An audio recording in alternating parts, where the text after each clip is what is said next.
Debt is the weapon used to conquer and enslave societies, and interest is its prime ammunition. And as the majority walks around oblivious to this reality, the banks, in collusion with governments and corporations, continue to perfect and expand their tactics of economic warfare, spawning new bases, such as the World Bank and International Monetary Fund, while also inventing a new type of soldier, the birth of the economic hitman.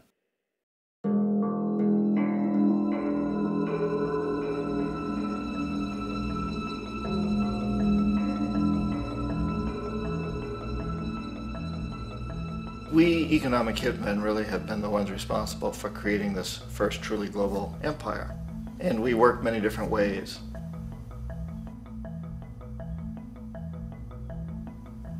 But perhaps the most common is that we will identify a country that has resources our corporations covet, like oil, and then arrange a huge loan to that country from the World Bank or one of its sister organizations. But the money never actually goes to the country. Instead, it goes to our big corporations to build infrastructure projects in that country, power plants, industrial parks, ports, things that benefit a few rich people in that country, in addition to our corporations, but really don't help the majority of the people at all. However, those people, the whole country is left holding a huge debt. It's such a big debt they can't repay it, and that's part of the plan, that they can't repay it. And so at some point, we economic hitmen go back to them and say, listen, you owe us a lot of money, can't pay your debt, so sell your oil real cheap to our oil companies. Allow us to build a military base in your country, or send troops in support of ours to someplace in the world like Iraq, or vote with us on the next UN vote. To have their electric utility company privatized and their water and sewage system privatized and sold to U.S. corporations or other multinational corporations. So there was that whole mushrooming thing, and it's so typical of the way the IMF and the World Bank work, that you put a country in debt, it's such a big debt it can't pay it, and then you offer to refinance that debt and pay even more interest. And you demand this quid pro quo, which you call a conditionality or good governance, which means basically that they've got to sell off their resources, including many of their social services, their utility companies, their school systems sometimes, their penal systems, their insurance systems, to foreign corporations. So it's a double, triple, quadruple whammy.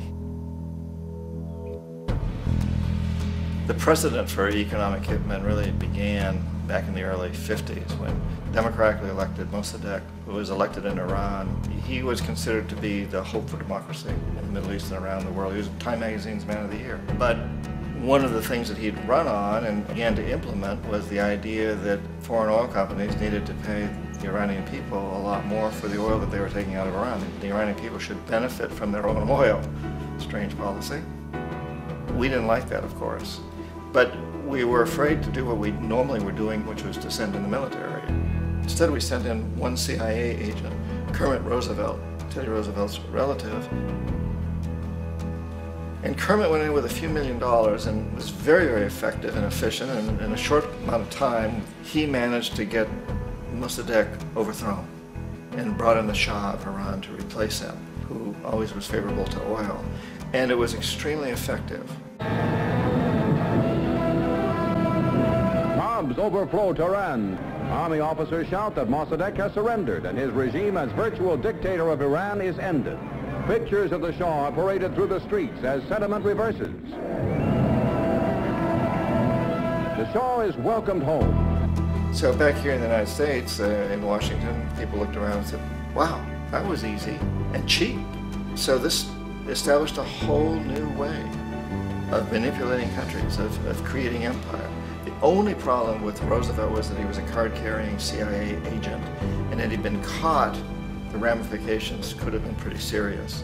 So very quickly at that point, the decision was made to use private consultants to channel the money through the World Bank or the IMF or one of the other such agencies, to bring in people like me who worked for private companies, so that if we got caught, there would be no governmental ramifications.